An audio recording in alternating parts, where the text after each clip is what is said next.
26 വർഷങ്ങൾക്ക് ശേഷമാണ് ഒരു ഇന്ത്യൻ പ്രധാനമന്ത്രി ട്രിനിഡാഡ് ആൻഡ് ടൊബാഗോ എന്ന കരീബിയൻ ദ്വീപ് രാഷ്ട്രം സന്ദർശിക്കുന്നത്. ബ്രിട്ടീഷ് ഭരണകാലത്ത് ഇന്ത്യയിൽ നിന്നും കരാർ തൊഴിലാളികളായി ഇവിടെ എത്തിയവരുടെ പിന്മുറക്കാരാണ് ഇന്ന് ഈ ദ്വീപ് രാഷ്ട്രത്തിലെ ഭരണകർത്താക്കൾ. അറിയാം ട്രിനിഡാഡ് ആൻഡ് ടൊബാഗോയുടെ വിശേഷം.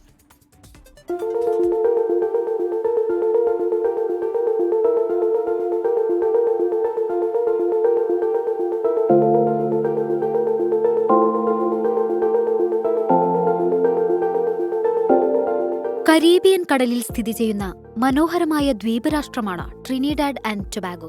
തെക്കേ അമേരിക്കൻ തീരത്തോട് ചേർന്ന് വെനിസ്വലയുടെ വടക്കുകിഴക്കായാണ് രാജ്യത്തിന്റെ സ്ഥാനം. ട്രിനിഡാഡ് ആൻഡ് ടൊബാഗോയും ഇന്ത്യയും തമ്മിലുള്ള ബന്ധം ചരിത്രപരവും സാംസ്കാരികവും സാമ്പത്തികവുമായ നിരവധി കണ്ണികളാൽ ബന്ധിതമാണ്.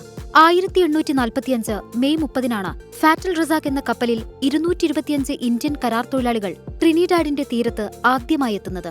ബ്രിട്ടീഷ് കോളനിയായിരുന്ന ട്രിനിഡാഡിലെ കരിമ്പിൻ തോട്ടങ്ങളിൽ തൊഴിലെടുക്കാൻ 1917 വരെ 1.5 ലക്ഷത്തോളം ഇന്ത്യക്കാർ എത്തിയതായാണ് കണക്കുകൾ. ഈ കരാർ തൊഴിലാളികളുടെ പിൻതലമുറക്കാരാണ് ട്രിനിഡാഡ് ആൻഡ് ടൊബാഗോയുടെ മൊത്തം ജനസംഖ്യയുടെ ഏകദേശം 42%. രാജ്യത്തിന്റെ പ്രസിഡന്റ് ക്രിസ്റ്റീൻ കാൻഗലുവും പ്രധാനമന്ത്രി കമല പ്രസാദ് ബെസസ്റ്ററും ഇന്ത്യൻ വംശജരാണ് എന്നത് ഈ സ്വാധീനം വ്യക്തമാക്കുന്നു. 1982 ഓഗസ്റ്റ് 31 ബ്രിട്ടനിൽ നിന്ന് സ്വാതന്ത്ര്യം നേടിയ ട്രിനിഡാഡ് ആൻഡ് ടൊബാഗോയുമായി നയതന്ത്ര ബന്ധം സ്ഥാപിച്ച ആദ്യ രാജ്യങ്ങളിലൊന്നാണ് ഇന്ത്യ. അന്നുമുതൽ ഇരു രാജ്യങ്ങളും തമ്മിലുള്ള ഉഭയകക്ഷി ബന്ധം വിവിധ തലങ്ങളിൽ ശക്തിപ്പെട്ടിട്ടുണ്ട്. 1999 ഫെബ്രുവരിയിൽ അന്നത്തെ ഇന്ത്യൻ പ്രധാനമന്ത്രി Atal Bihari Vajpayee Trinidad and Tobago സന്ദർശിച്ചിരുന്നു. Research desk 24.